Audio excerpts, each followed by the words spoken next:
Ça fait donc bientôt 4 ans que j'ai créé la société. J'ai eu l'idée en étant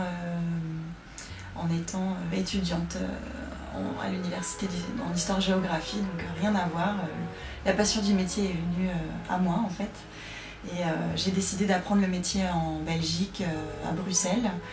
Et après 5 ans d'expérience, je suis arrivée en France pour créer ma société.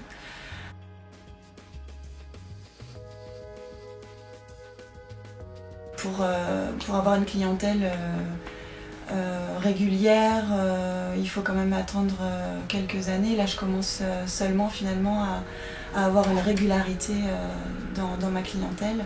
Voilà, après, le fait d'avoir aussi gagné le concours du Carrousel du Louvre m'a bien aidée en 2014. Et du coup, voilà, maintenant, avec les photos que je peux montrer des bijoux réalisés, petit à petit, les choses se font naturellement.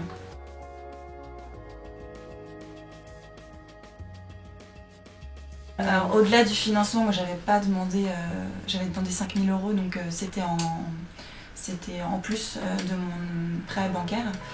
C'est surtout finalement l'aide de ma marraine de par Initiative Entreprise qui vient chaque mois.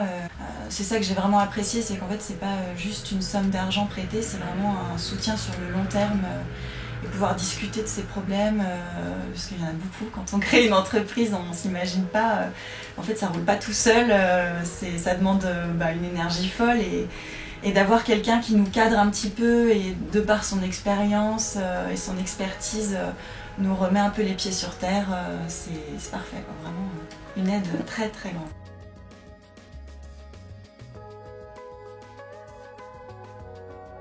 L'anecdote elle est rigolote, c'est par rapport au fait que dorénavant je suis labellisée Fairmind, donc or équitable. Je travaille au cœur du quartier de la joaillerie à Paris et ici l'or équitable on ne connaît pas trop.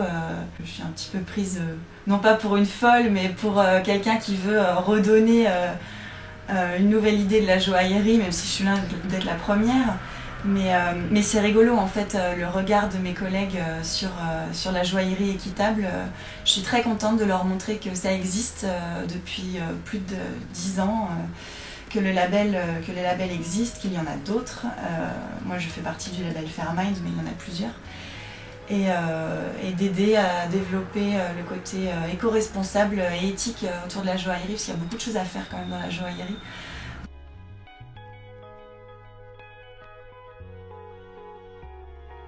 Là, l'idée, ça va être d'agrandir la société, mais peut-être pas tout de suite. Je vais encore asseoir